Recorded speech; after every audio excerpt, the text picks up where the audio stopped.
Richard Langston, a wealthy London financier, staged a terminal illness to test the loyalty of his family, suspecting their affection was tied to his fortune. The shocking revelations that followed exposed greed, betrayal, and unexpected devotion, reshaping his legacy and sparking a public debate about love and wealth. Richard Langston, 67, had built a fortune in finance, amassing over £50 million through savvy investments in London's property and tech sectors. Widowed 5 years earlier when his wife Eleanor passed from cancer, he lived in a Kensington townhouse, surrounded by his 3 children, Edward, 43, a hedge fund manager, Claire, 39, a marketing executive, and Sophie, 34, a freelance photographer. Richard had always been generous, funding Edward's business ventures, Claire's luxury lifestyle, and Sophie's art projects. Yet, since Eleanor's death, he felt a growing distance from his children, sensing their visits and calls were more about obligation or his wealth than genuine care.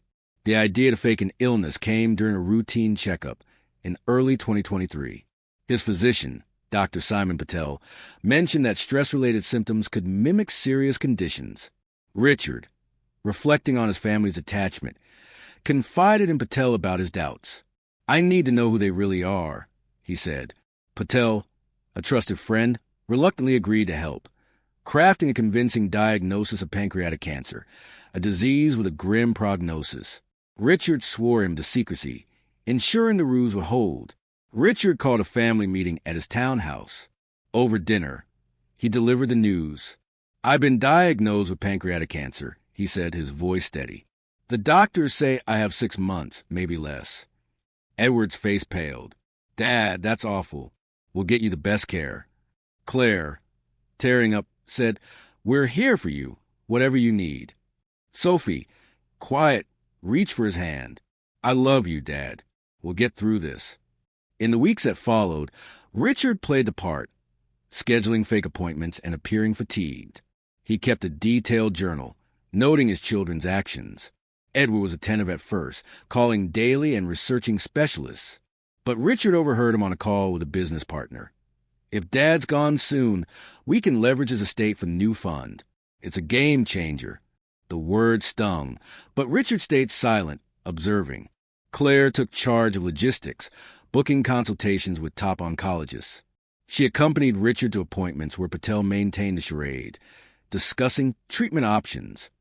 Yet, Claire's questions often veered to finances. "Have you updated your will, Dad?" she asked during one visit. "We should ensure everything's secure." Richard nodded vaguely, noting her focus on his assets. Sophie, less polished but earnest, spent the most time with Richard. She canceled a photography trip to stay in London, cooking meals and reading to him. "I don't care about the money," she said one evening. "I just want you here."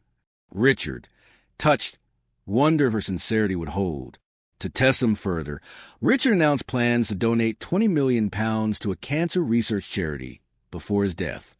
Edward reacted sharply. "Dad, that's our inheritance. Think of the family first." Claire echoed, "Charities are fine, but we have futures to plan." Sophie, however, supported him. "It's your money, Dad. Do what feels right." Richard staged a hospital stay, with Patel arranging a private room at a London clinic. Edward visited once, distracted by a phone call about a deal. Claire brought legal documents, urging Richard to sign power of attorney. Sophie stayed overnight, sleeping in a chair, her concern unwavering. One evening, Richard overheard Edward and Claire in a heated call. "If he gives all away, we're screwed," Edward said. Claire replied, "I've got a lawyer who can challenge the will if it comes to that." Sophie, overhearing, confronted them. "You're disgusting. He's dying, and you're counting his money." Richard decided it was time to end the ruse. At a final family dinner, he stood, his energy restored. "I'm not sick," he declared. This was a test to see who truly cared. Edward and Claire froze, their faces a mix of shock and guilt. Sophie exhaled, tears in her eyes. "I knew something felt off. I'm just glad you're okay." Richard laid out his observations. To Edward and Claire, he said, "Your greed broke my heart. You'll get the legal minimum for my estate." To Sophie, he said, "You showed me love, not obligation. You'll inherit the bulk. He also confirmed the £20 million donation, honoring Eleanor's memory. Edward and Claire protested, threatening legal action, but their case collapsed in court. Sophie used her inheritance to fund a photography school for underprivileged youth, dedicating it to her parents. Richard, relieved to know the truth, spent his remaining years closer to Sophie, rebuilding trust with his community of friends.